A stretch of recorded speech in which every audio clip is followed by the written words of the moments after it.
Hello, my name is Wojciech Pecka, and this is podcast Heatwave. Today, I'm really excited to have Dr. Paul N. Edwards with us. He's the director of the program in Science, Technology and Society at Stanford University and also co-director of the Existential Risks Initiative. Dr. Edwards was the first social scientist to be a lead author for the IPCC Physical Science Working Group, and he wrote the book A Vast Machine, which looks at how computer models and climate data shape our understanding of global warming. Such a pleasure. Well, I would start probably with your current work with or at the Existential Risk Initiative at Stanford. Could you tell me more about the research you are? Sure. Well, the Existential Risks Initiative at Stanford focuses on several things. Climate change is just one. There's also nuclear war and risks of synthetic biology and risks of artificial intelligence and other new technologies coming in. In terms of climate change, one of the things we've talked about a lot is, what is an existential risk? Mm-hmm. And let me spend a minute on that before we go any further. So, sometimes when people say that, they mean it in the most literal sense. So a risk of human extinction. Mm-hmm. And really, none of the risks that I see us facing actually reach that magnitude now. Not to say that they couldn't, but at present they don't. But there are other meanings that people often have in mind, and some of those are, for example, global catastrophe that might kill or severely hurt billions of people, or the collapse of civilization, at least in the kind of modern infrastructural sense of civilization. So those are things where we start to see risks that are very real and need to be thought about in a systematic way. So that's the purpose of our initiative. Yeah. Well, and what is your risk assessment then? How do you see where do we stay now, especially regarding the climate change? But you can also speak how is it compared to the other risks? Sure. Well, probably the most immediate and worst risk that we still face is nuclear war.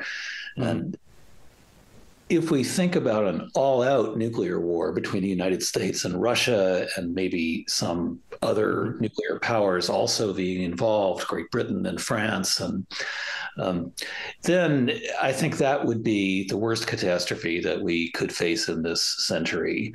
Most of the Northern Hemisphere would be severely hurt by nuclear winter after the war. Of course, millions, if not billions, would die in the war itself. Mm-hmm.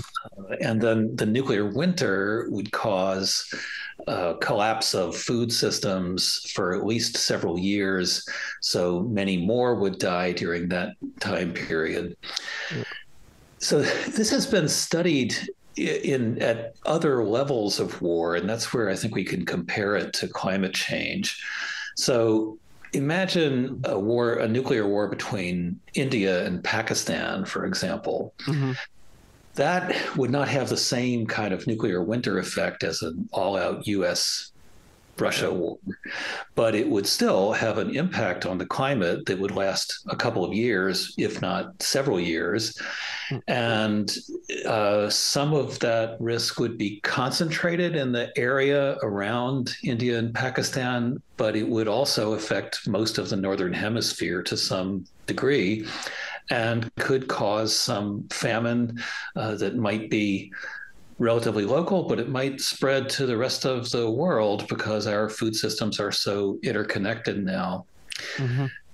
And climate change is in that same kind of category. The sort of thing that we're looking at in the next 100 years could have effects of that magnitude of collapse of food systems in the case of droughts or massive flooding in multiple breadbasket regions at the same time.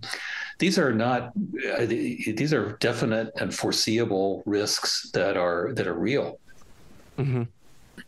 Yeah, and we pretty often speak about changes of global temperatures in like degrees, like since we have some like targets in Paris Agreement, etc. But I think people tend not to understand what actually the different change of degrees mean in reality, because it's so like the global temperature is so different from our common experience.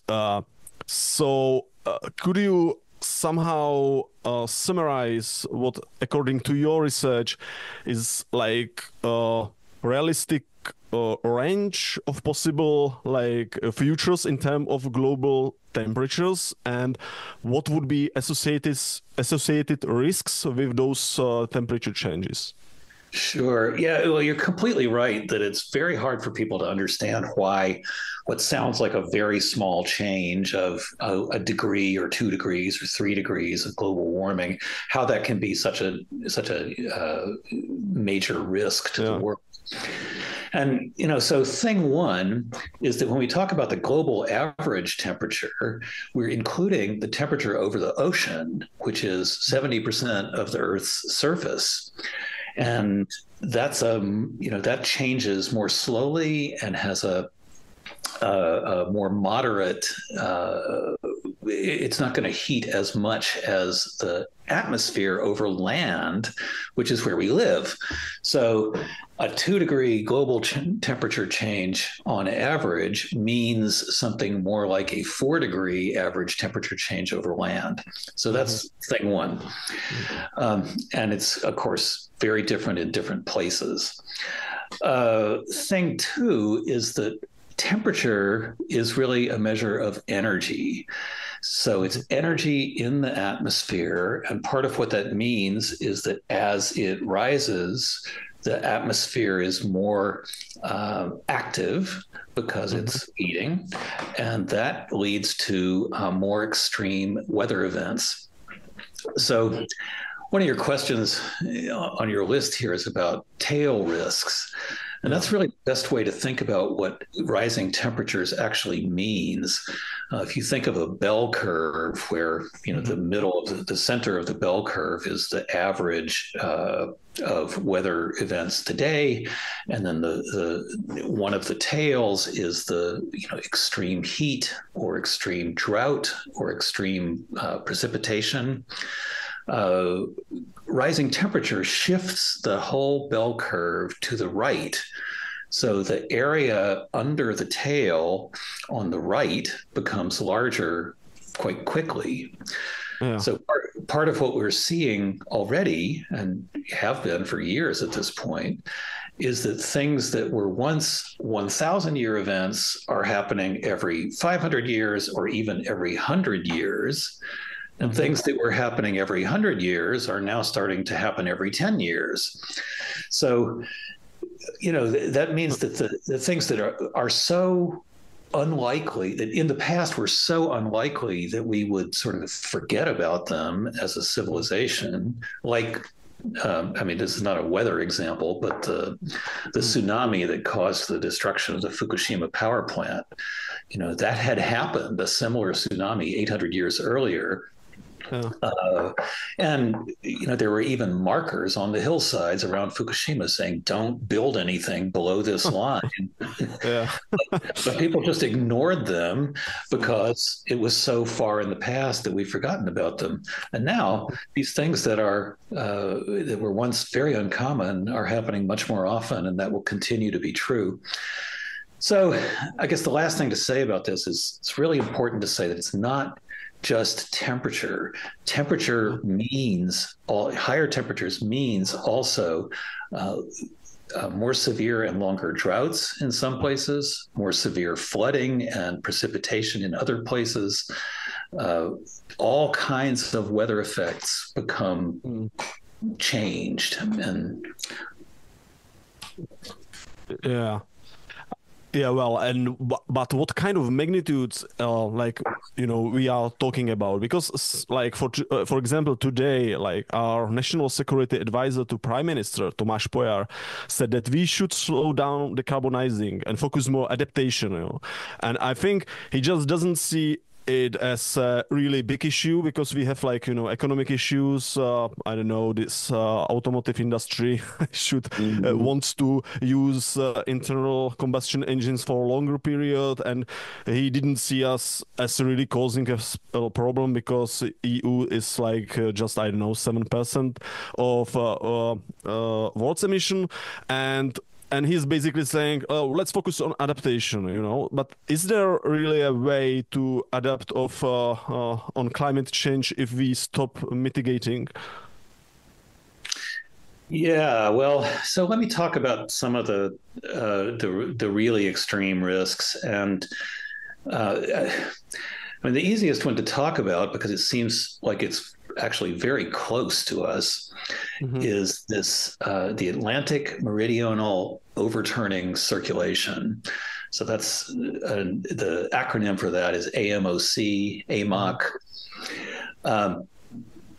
That is a gigantic ocean current that carries heat from the southern hemisphere up into the northern hemisphere along the western coast of Africa and and then across the Atlantic to the Americas, where it moves into the Caribbean area and along the coast of the United States, and then turns north and east toward Europe and crosses below Greenland and Iceland, where it then becomes cold and returns southward.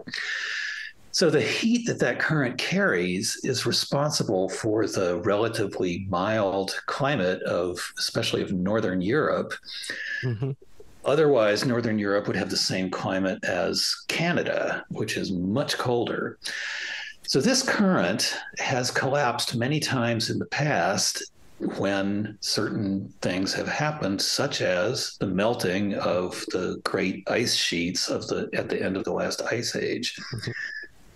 That same phenomenon is happening now. The Greenland ice sheet, one of the biggest ones in the world, is melting very rapidly, and it's already slowed the AMOC current by about 15% just since the 1970s, when real measurements of that system began. And I've now seen 2 papers that predict that it will collapse altogether sometime in the middle of this century, between 2030 and 2070. And those predictions are controversial. There's no guarantee that will happen, but the IPCC says continued slowing is likely and collapse is possible within this century.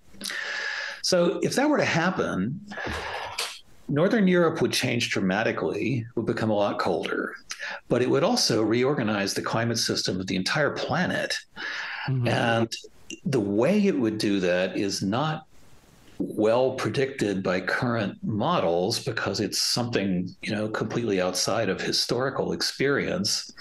But the good news is that if we're successful in cutting emissions of greenhouse gases to nearly zero, what current science says is that the temperature would then pretty quickly begin to go down, and we could re-enter a climate regime more like the 20th century within a couple of decades. So this is really, really worth doing, and no amount of adaptation is going to create a society that can survive a 3 or 4 degree centigrade change, which is definitely in the cards for this century. Yeah. Well, when you spoke about the like slowing down of or stopping AMOC, it's also like kind of like tipping point, right? Or this is like that, and this is also beginning the part of the discussion of the climate risks in past decades, I think, more and more. And can you like describe to us what tipping point means actually, and if there are more of them, and what we know about them at the moment? Yeah, yeah. Well, there are many that people are worried about. I can talk about the big ones. So a tipping point is when a physical system shifts from one relatively stable. Another thing, it can also mean that a system with a stable state becomes chaotic and can't return to a stable state. So AMOC is like that. If it collapses, it might, in the past, it has reappeared after centuries, and that could happen again. But it enters a state where it's not circulating. That's the new stable state, and stays that way for a few hundred years or 1,000 years or more, and then returns and is kind of recreated. Other tipping points that people are very worried about, of course, are the melting of the ice sheets. That is, just in the last couple of decades, people see much more rapid melting than they had seen before. The ice sheets play huge roles in the climate system because they are gigantic expanses of very bright ice. So they reflect radiation back into space. And as they shrink, they reveal more dark land or ocean water. And that those areas then absorb more heat. And of course, they're also releasing a lot of water into the ocean, and the cold water from the Greenland ice sheet is part of what's responsible for the AMOC slowing. But, ultimately, they also add to sea level rise.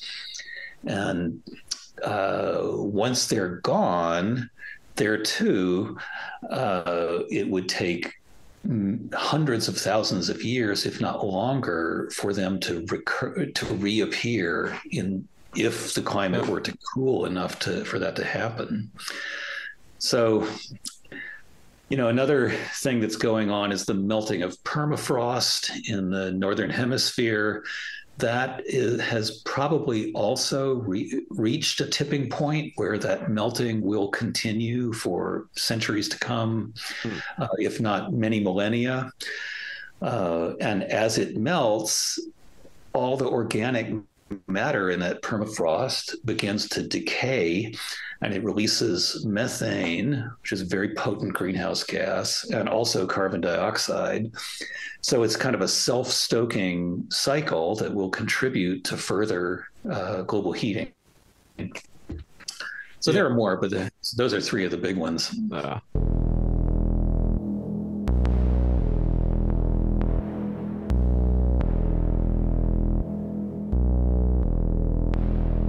Yeah, so basically it means that we just start some of the change, and then the climate system itself could like somehow reinforce the change behind the area of our control, right? Right. Yeah. These are not things that we can have any special influence over. Yeah. And what is like the time frame of the changes we are like talking about? Right. Because we have those different targets for decarbonization, and they are like part of the political discussion. And I think like right now in the Czech Republic we have like huge discussion that 2050 plan for decarbonization of the EU is too like for some it's too like maybe late, but for many, I think the mainstream it's really close, and we are just putting our economy into the troubles, and the rest of the world is not really doing like enough, or the China or India would continue with the with the emissions. So can you speak a bit about like time frame which is like for us to change? Yeah. So the global sort of semi-consensus goal is net zero by 2050, and that means reaching a point where the amount of greenhouse greenhouse gas we release into the atmosphere is roughly balanced by the amount that is absorbed by the oceans and by land, vegetation, plants. So that's cutting our emissions by about 90 to 95% altogether. Mm-hmm. That's a dramatic change from the civilizations we've had. And so it's understandable that people find it very difficult to wrap their heads around how you do that. The EU has certainly been a leader on that, but I got to say, China is now also a leader on that. It has invested more in renewable energy than any country in the world. China had been saying it was going to reverse its emissions rise, start to bring carbon dioxide emissions down by 2030. And now it looks likely that they will reach that goal this year. Mm-hmm. The progress on renewable electricity in China and the change to electric vehicles is incredibly rapid, much faster than anywhere else. So, I mean, they're doing their part. They're still, a nation of 1.4 billion people, and it's going to take a while to really get off coal, especially. And China's still doing things outside of China through its Belt and Road initiatives that do contribute, like building coal-fired power plants in Africa and other places. So,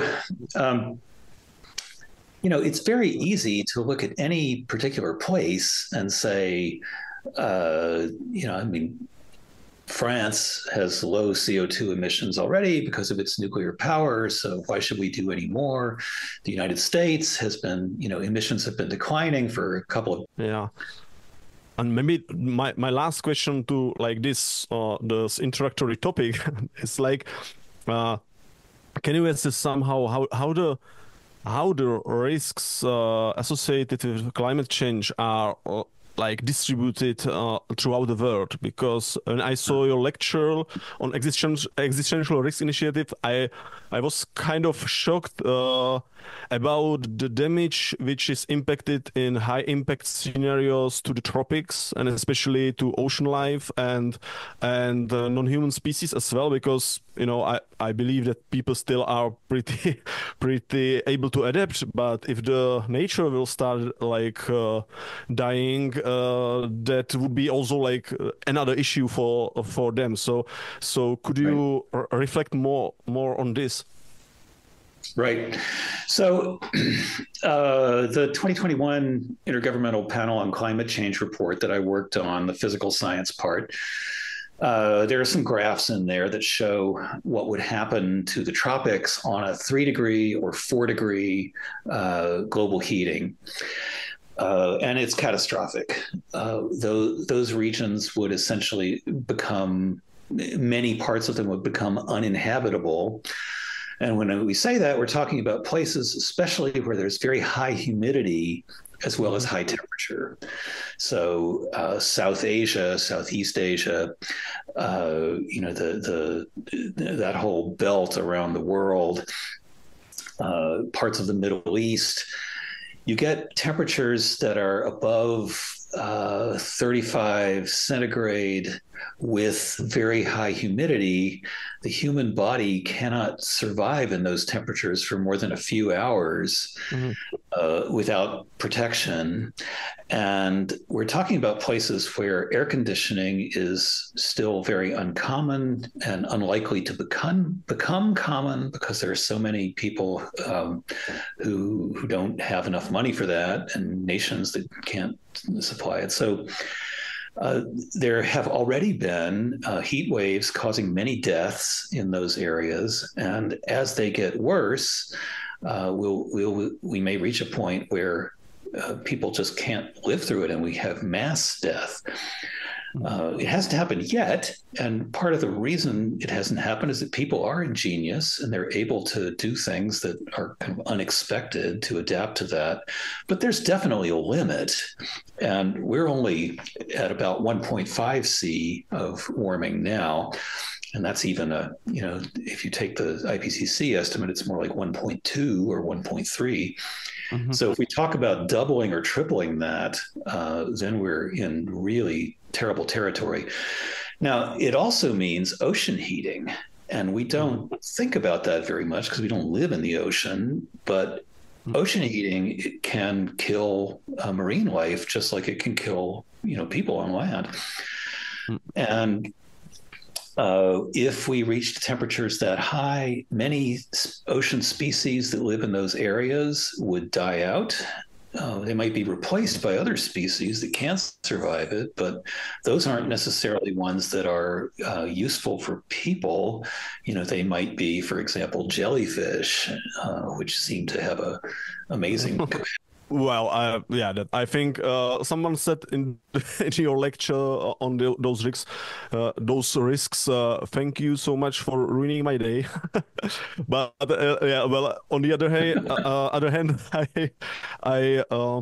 I read some interview recently with one climate scientist. I'm not sure, it was probably Katrin Heinho, and she said that it's like 20 years ago that actually the prospects were much like bleaker in a way, and that then now we are still like heading to quite dangerous trajectory, but we were able to make some changes, and the most catastrophic scenarios are now quite or are not so likely as they appeared 20 years ago. So, do you like agree with this assessment? I am more pessimistic than Catherine, and I shouldn't call her Catherine. I don't know her. And Dr. Heinho. In the climate science community, there's a premium on optimism about the future because, it does tend to depress people and make them freeze to think about, the extreme consequences that could happen. But I got to say, my honest assessment is that, yes, we have made a lot of progress, and there is a lot of amazing technological change that has already happened and is in the works. That's all great, and it's going to help a lot. But what we also see is that even with that, carbon dioxide continues to rise. It actually rose as much this year or even more than it has in the past few years. Other greenhouse gases, such as methane, are rising much faster than expected. And there is the possibility, and the thing you just mentioned about the Czech government and the Czech, is it the prime minister who said we should adapt more? It was National Security Advisor, the prime minister. National Security Advisor. Okay, so the Czech National Security Advisor saying we should focus more on adapting and leave aside these goals of net zero. That's going to come up more and more. It's very disturbing to our way of life to try to make these changes. And, we've seen like the farmers' protests in the EU, which were partly about regulations designed to reduce climate impacts. We're going to see that backlash everywhere, and it's going to lead in some places to governments that want to abandon those goals and just go full steam ahead. We have also got the fact that commitments, even in the United States, governments have made commitments to fossil fuel extraction that are totally incompatible with that goal. Yeah. So there's a sense that in some sectors things are moving very fast. Electric power is one of those where the changes are really rapid and they're great. But in other sectors, especially So that was not actually the last question. But this last question to this part is, you mentioned that we should urgently plan for adaptation, including some kind of managed retreat. Could you say what you meant by that? Well, so the managed retreat concept is partly to do with sea level rise, where, we're seeing, it's happening and it's going to continue. And this is one place where sea level rise will not stop for now thousands of years. I mean, it's part of what happens as the climate system adjusts to the higher temperature we have now. It's not just melting of ice sheets, but mainly actually the ocean expanding because of the additional heat in the system. So, it's eating away at the edges of the land surface we inhabit, and that will continue. So we need to pull back from coastlines. That's a slow process, so there's time for that. But of course, people need somewhere to go. And, some of the, we can do it chaotically, which is the way we're doing it now, or we can try to plan for, what those communities will do. And then there are places like Bangladesh, very low-lying, and the low-lying island states like the Maldives and Tuvalu and, and many others, where their countries will essentially cease to exist, and they need somewhere to go. And what will happen to those nations as they move somewhere else? So that's the idea of managed retreat. But it also, refers to places that become too hot and humid to live in. So those people too need to go somewhere. So how will we handle that?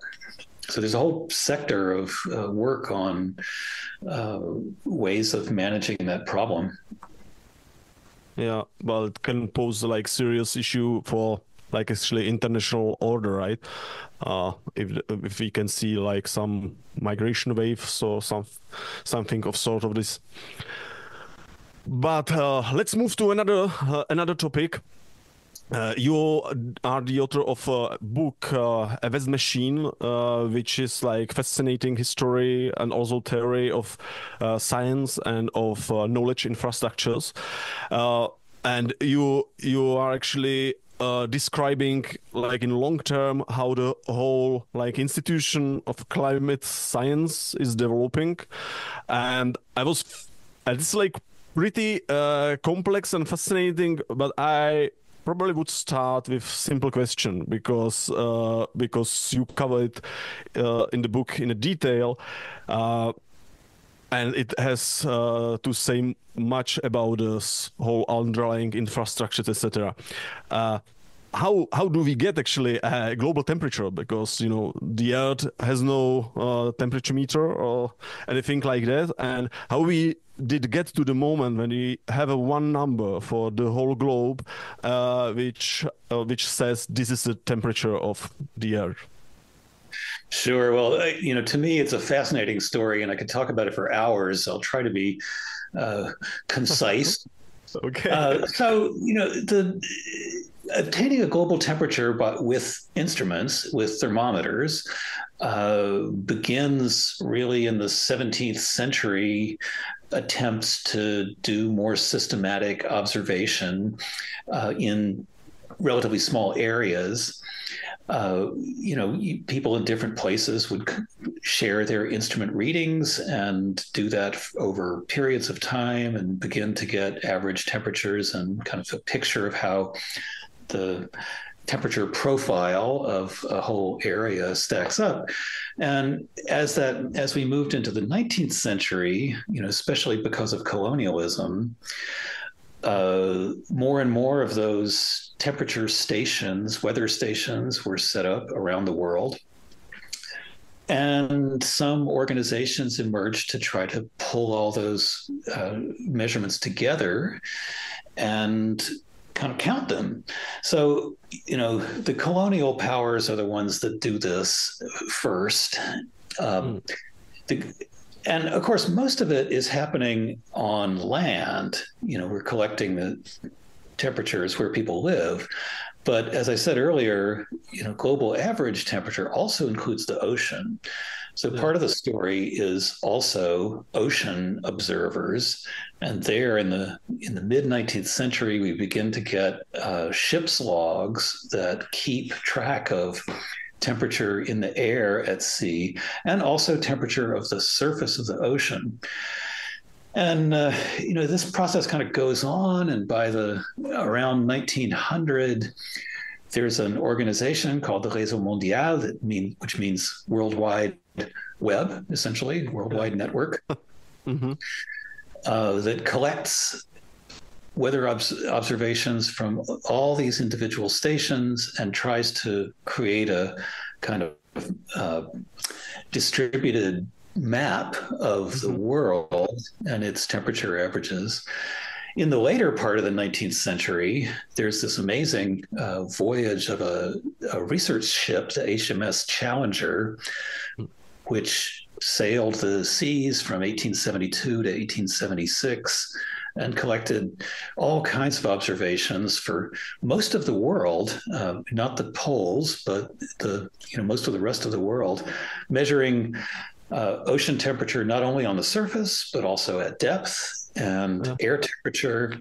And so over time you begin to get a more and more higher and higher resolution picture of global temperature in different places and how it's distributed. And of course, most of that is done at the surface until the 20th century, when we start to get weather balloons, especially, and then eventually satellites, which can measure the temperature from space by measuring radiation released by different gases in the atmosphere, measuring them from above.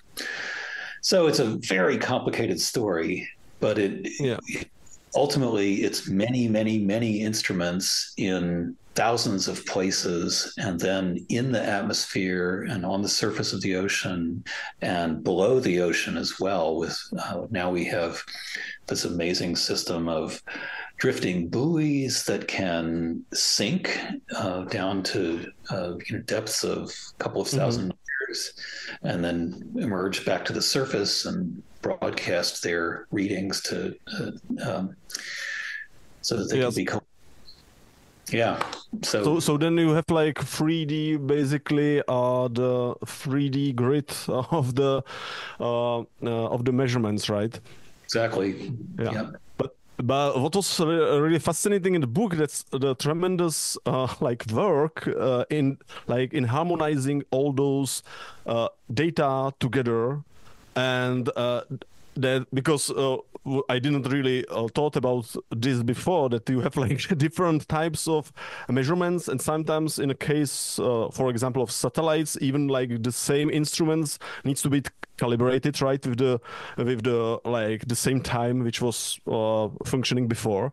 And how do we get some sense of reliable data like from so much different methodologies and instruments? Sure. Well, again, a really long and complicated story, but so in terms of temperature, it's easy to think about.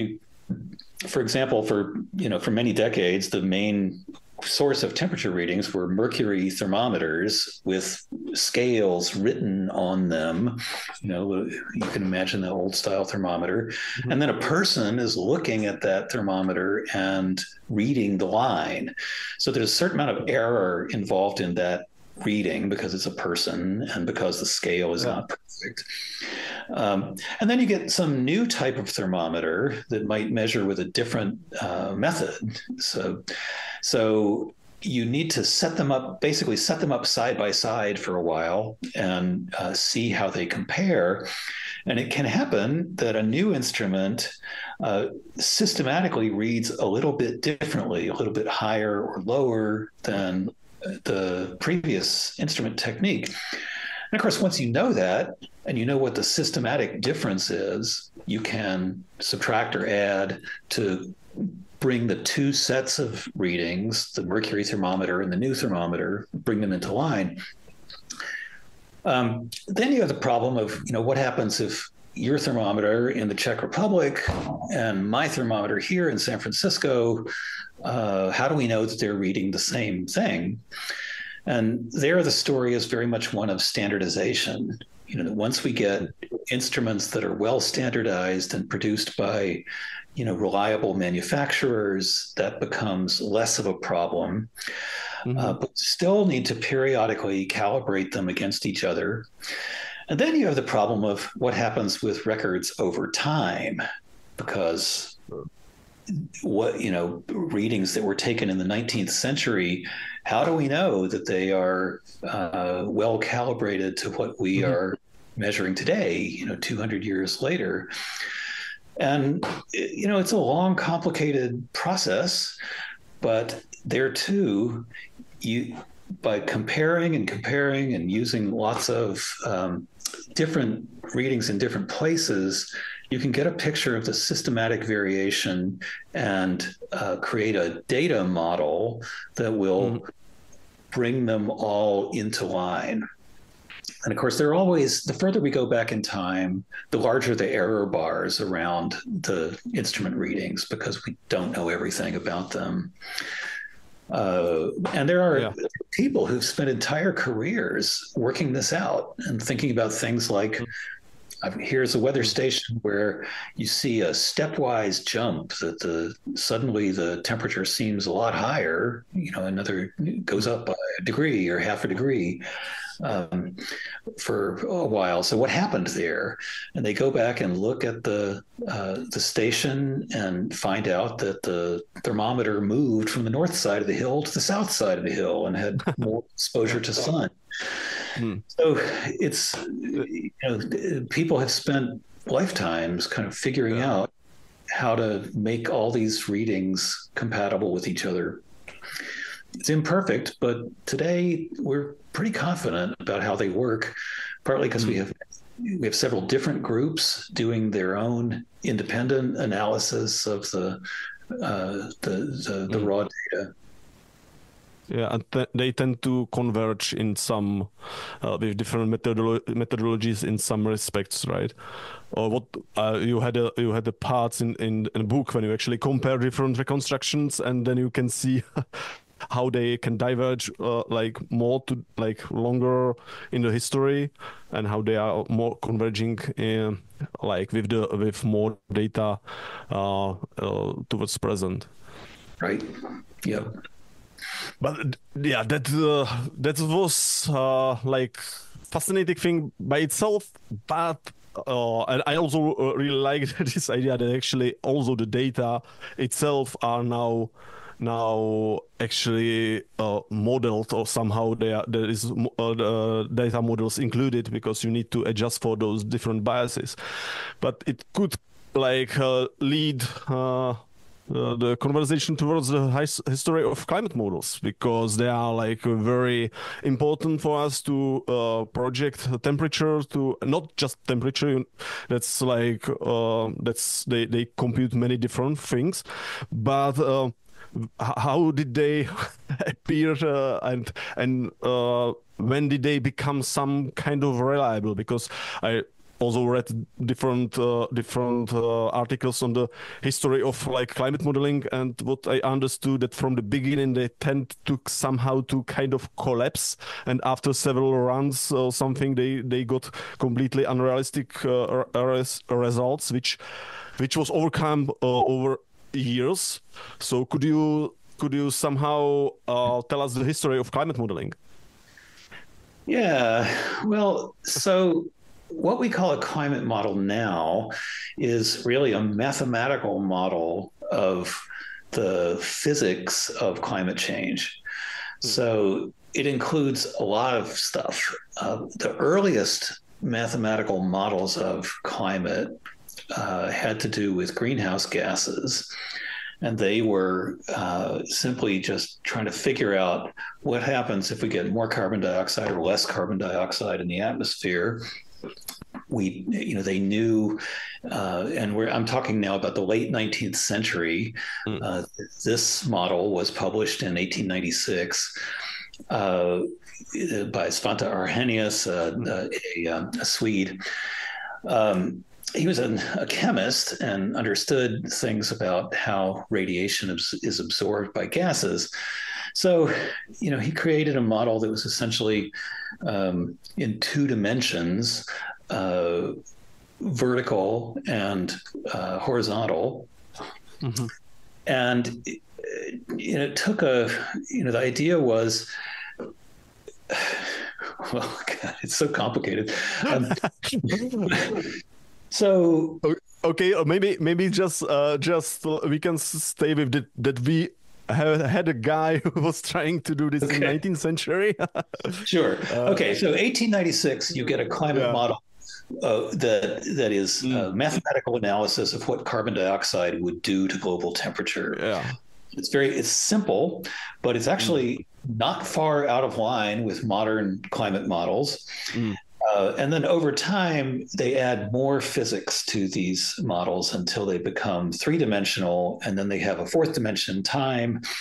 And they're trying to model both the atmosphere and the ocean, how they move. So that's the circulation of the atmosphere and ocean.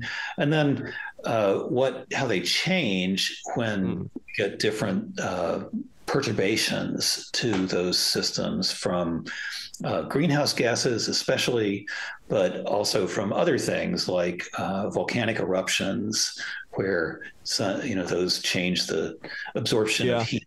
They reflect a lot of heat back into space.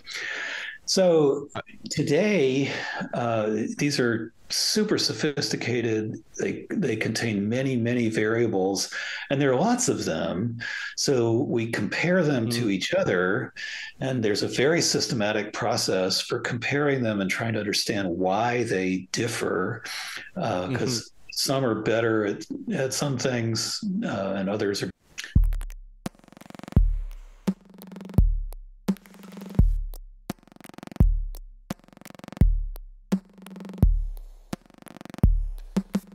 Yeah, well, let's move to the time when the climate models actually starting to be accepted in the science, and then when they produced, I don't know, this some reliable knowledge, and they started to be taken seriously, because sometimes we tend to think that this is some kind of new issue, or the climate change is some some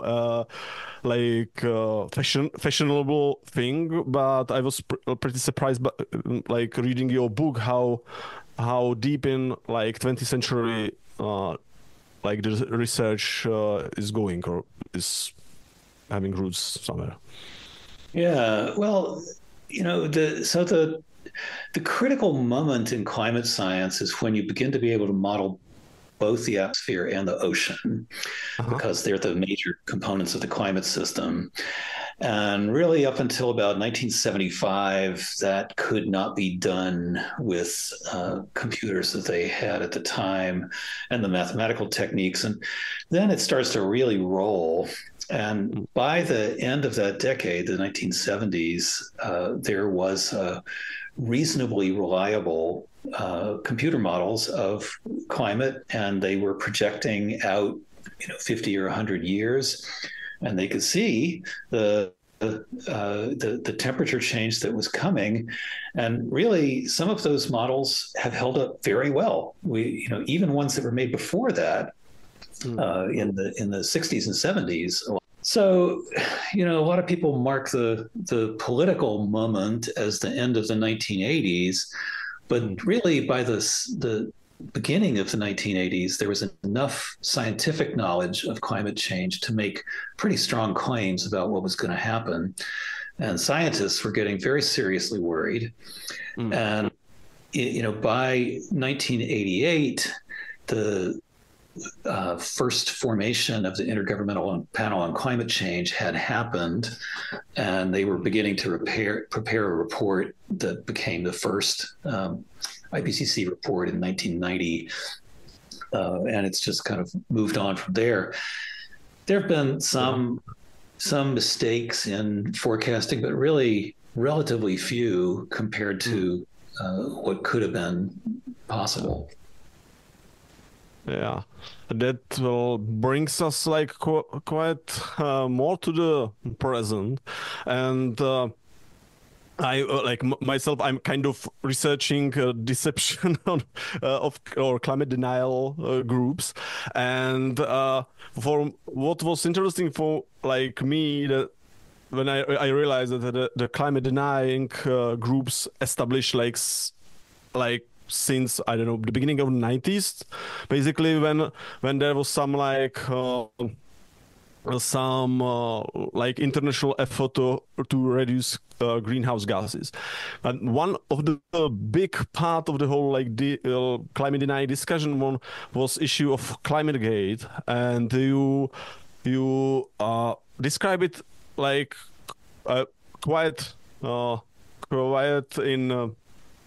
interesting way when you were speaking about the role of transparency in the scientific process and how it changed during this data wars or the controversies about the producing of climate knowledge. Can you elaborate a bit more on this? Sure.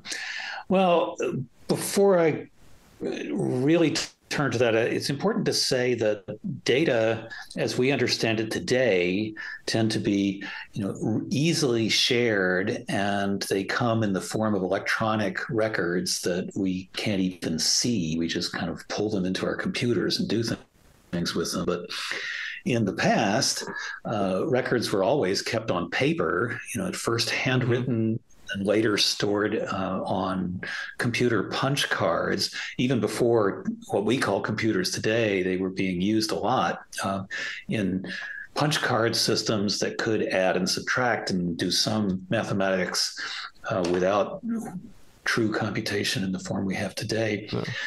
So it's easy to think about data sharing as something that people could just do very easily. And in fact, it was very difficult in the distant past. So as data became computerized, which really doesn't happen until the 80s and 90s, the 1980s and 90s, these organizations emerged that could process them in a lot of ways. And that's when we began to get better data through computer processing. And one of those organizations was the called the Climatic Research Unit, the CRU, at the University of East Anglia in the UK. So that was a data center that held long data sets. Some of those data sets were actually, they were contributed by governments, but the governments considered them proprietary, and they shared them, with the CRU because they thought of it as a respectable scientific organization. So this episode occurs in, when was that? 2008, 2009? 2009, I think. Yeah.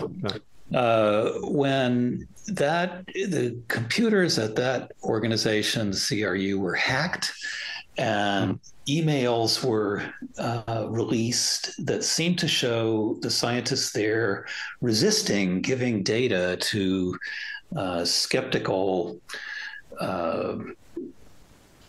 members of the public, shall we say, who wanted to kind of see it and do their own processing of it.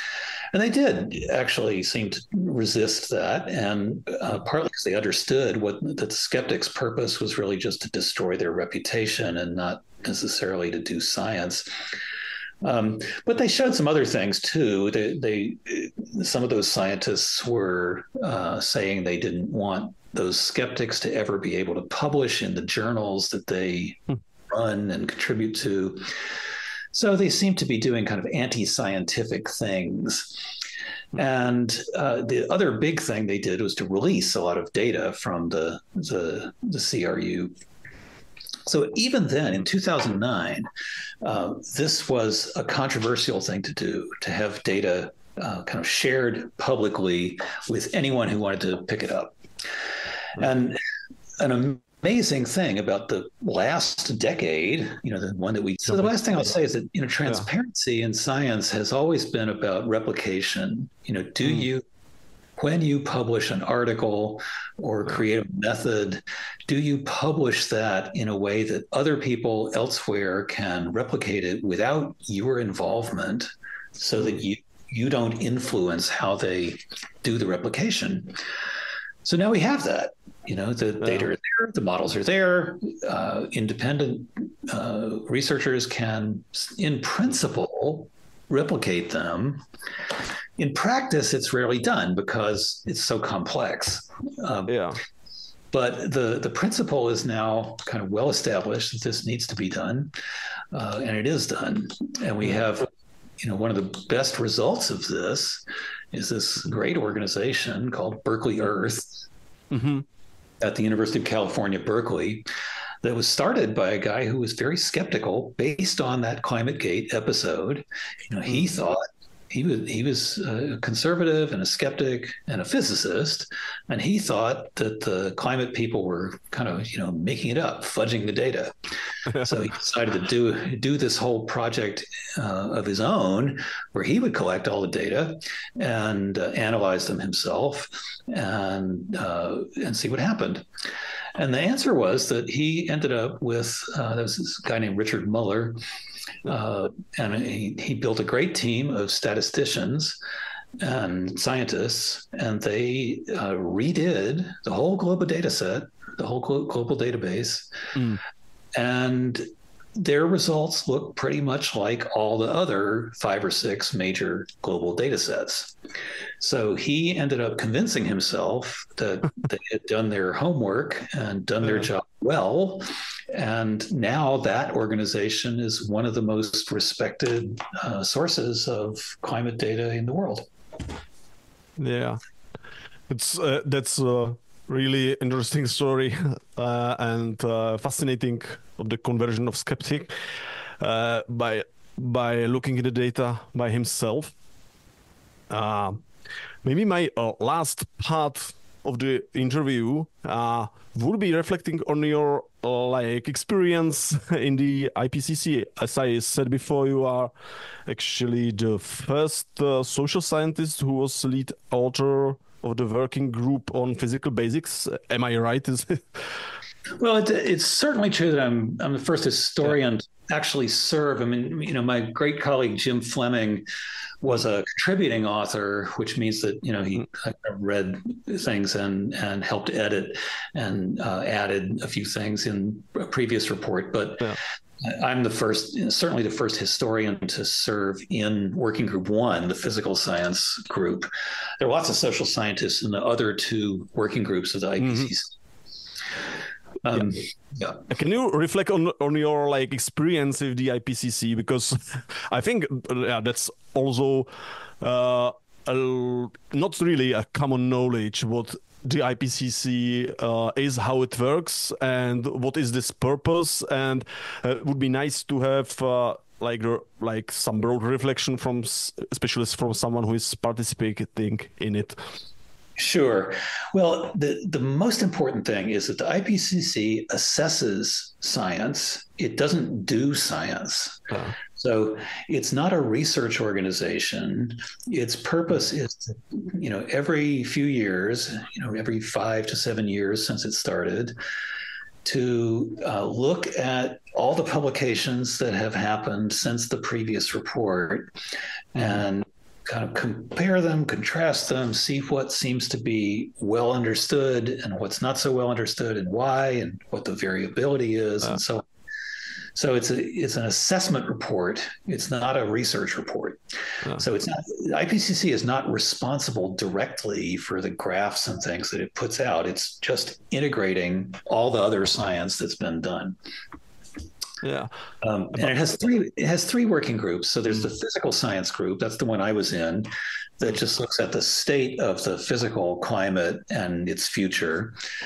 Then there are 2 others that deal with mitigation and adaptation and risks to human and social systems.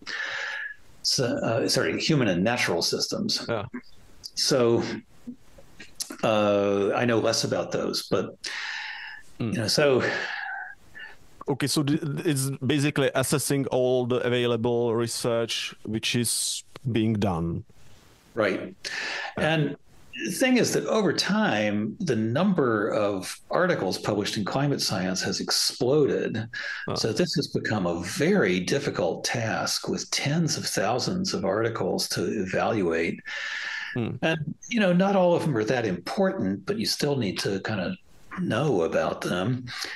And, it means that you need a huge team. I mean, there were about 239 authors, lead authors, I think, in the Working Group 1 report, and, maybe over 1,000 in the, across all 3 working groups.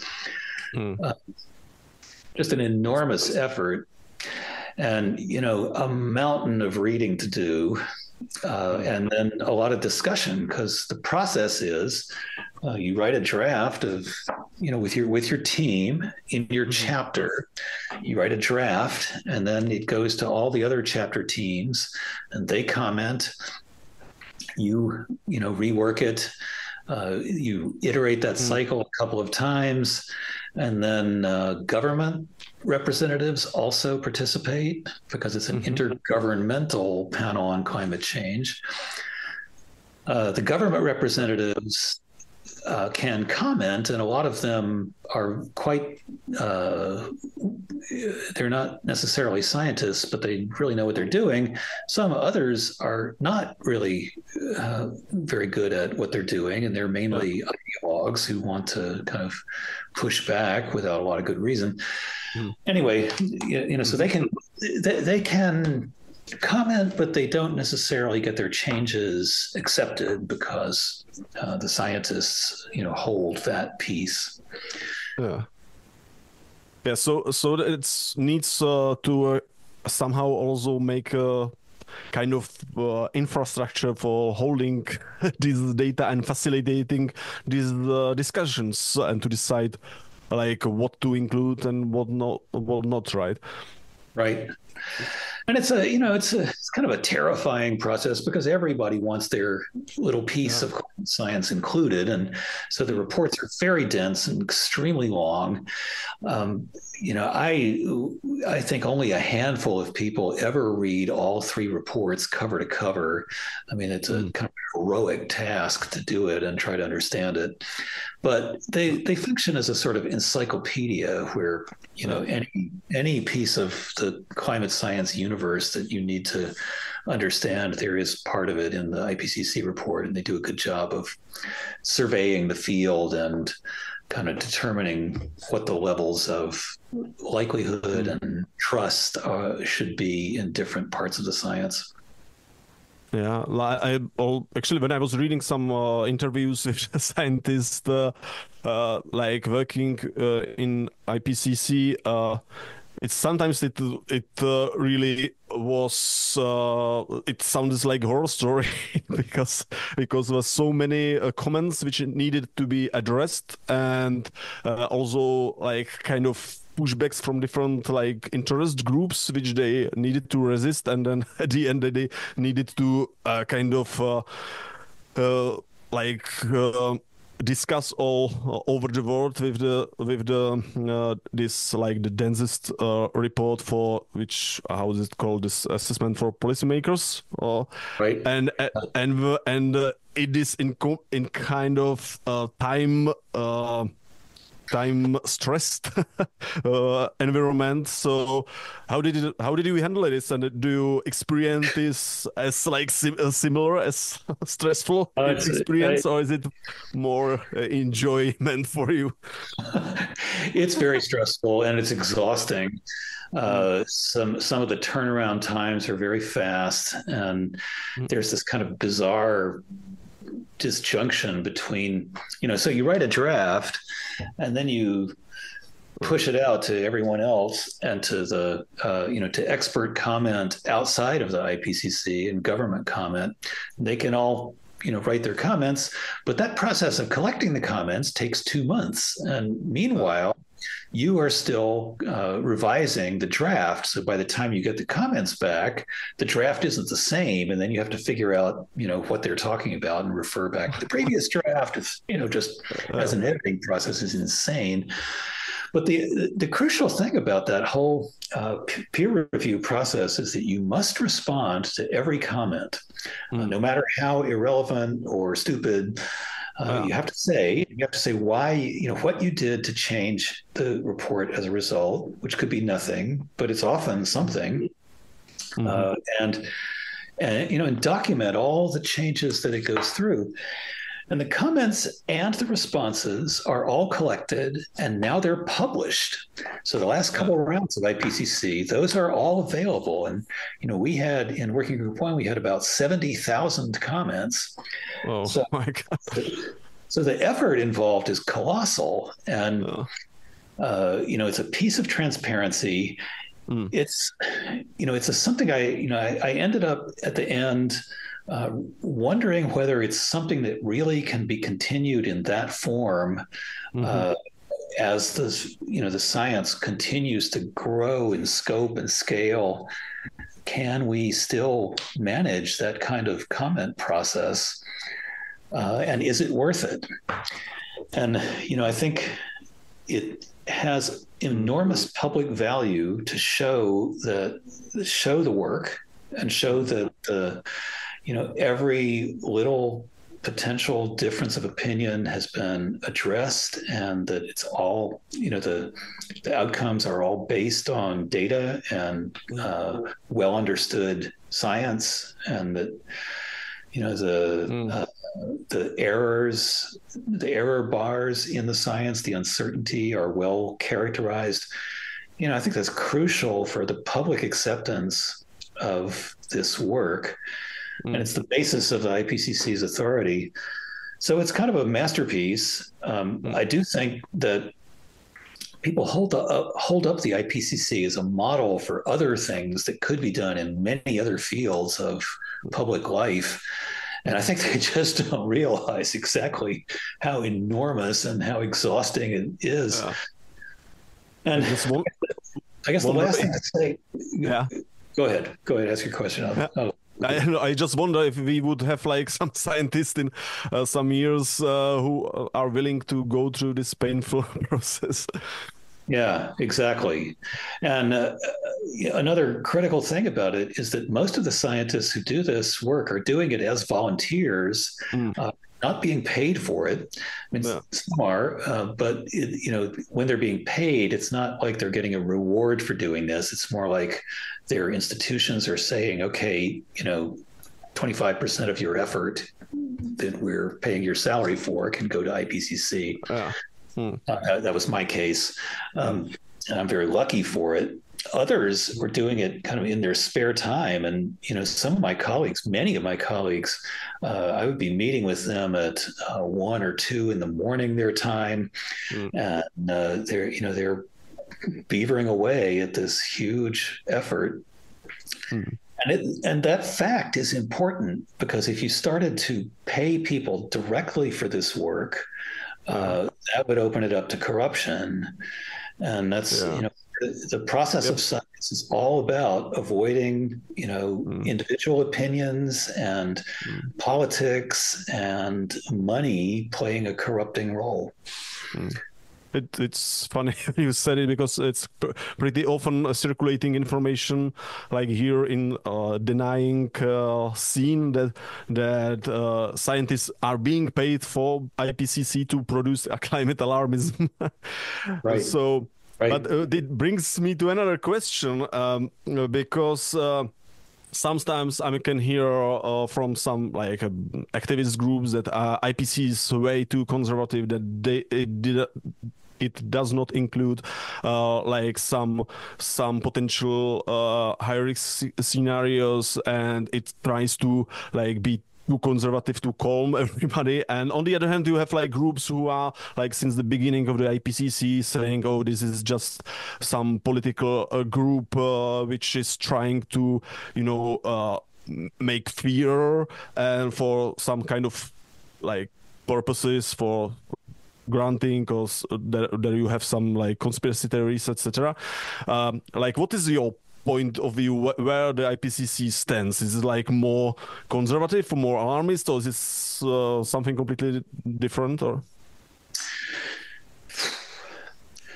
So, I think those are really kind of the wrong terms to think about it in, even though you're right that a lot of people characterize it that way. But Yeah.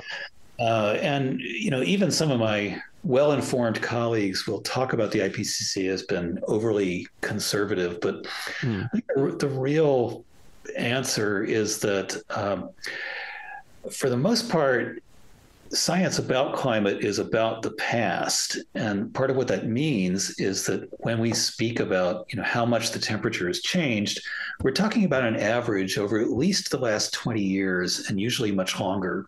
So that means that, looking ahead, we can see changes coming and, models project futures for us.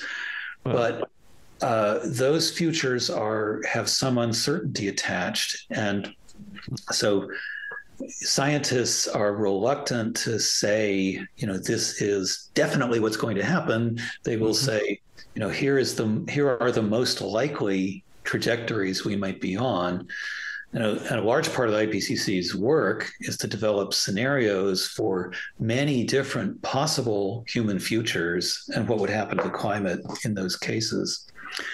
So the scenarios have a wide range, and they go from super extreme scenarios that are now pretty unlikely, like the famous RCP 8.5. That's one of the scenarios with a 8.5 per square meter of heating. I think that's an unlikely scenario, but I don't think it's impossible. So it's still worth projecting. But the most likely scenarios are kind of in the middle of the range now. So, it isn't about making a statement. It's about projecting ranges and then analyzing the past data for the ranges for the future and analyzing the past data and trying to find the most certain analysis of past history of climate. Yeah. Yeah, and in that case, you think the IPCC is doing good job, or? I think it's doing a very good job. I will say that in the 2021 report, one of the big conundrums was the model. So there's this huge model comparison exercise. Models produced for the 2021 report took a jump in the range of temperature they projected, and many of them were higher than past models for the same scenarios. So that was concerning and confusing, and part of what it led, because it took a while to understand what was happening, and we still don't fully understand. But it meant in part that the projections for the future relied much less on those models, which is a good thing, because we want the projections of the future to be more based on process understanding and data than on a computer model that's just a mathematical analysis. Sorry, I'm a bit confused now. That you mean that the results from the models are somehow like constrained or corrected by also different methodologies or something, and we do not rely only on models by themselves. Or? Yes. So Chapter 7 of Working Group 1 is very important because it uses methods that have been repeated a number of times now, in which models are now mainly used to check results produced by process understanding and constrained by data about the past. So we call that emergent constraints. So emergent from the history of data about the climate. Those data help us say, well, here's a model range that looks wider than this set of data, so we can't really believe the edges. We look at the closer to the center. So I don't think that's been very widely understood, that the IPCC has switched from a system in which model results were the only way to know about the future, to one in which we have a lot more data and understanding of physics behind projections of the future. Yeah. Now, I have to say one other thing. Yeah. Is that jump in the models that I was talking about to a warmer, higher heating from previous models, it's still concerning because the models are still quite good. And if the change in the models turns out to be repeated as we begin to modify them for the next round and try to understand what that extra heating was caused by, it can turn out that there were things that didn't, that were not well understood in the process of integrating models and data. And there could be truth in there that we still have to figure out. Yeah, this actually is like really a fascinating topic because, as I understood it, and then you actually cannot be like never sure what source of what methodology is actually right if they are conflicting, and you will see like in retrospect somehow. So you could be restraining the computer model by the some data about the climate history, but then you realize that was something different in the history, and actually the model was more appropriate for the moment you are now, right? Right. And I think the biggest likely source of error in models are two things: it's the upper atmosphere and it's the ocean. Because these are less there's less data and there's less constraint. And the ocean in particular remains harder to understand and to model. So it's conceivable that the ocean in the real world is doing things that it's not doing in the models yet, or not as well. And that's kind of what's coming out of the constraints. Yeah. Well, this would be like I think topic for whole another episode of podcast.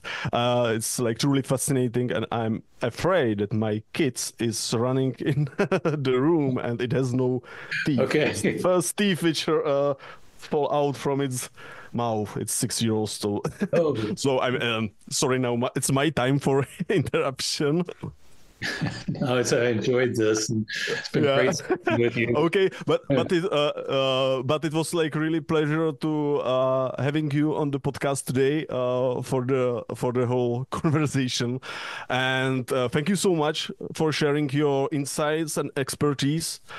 I truly appreciate your time, and I hope to continue the conversation in the future, sometimes maybe more into the details of the computer modeling or something else. Thank you again for joining us. Well, thank you for such an excellent set of questions. It's rare to get someone as well informed as you are asking me questions, so that helps. Thank you very much.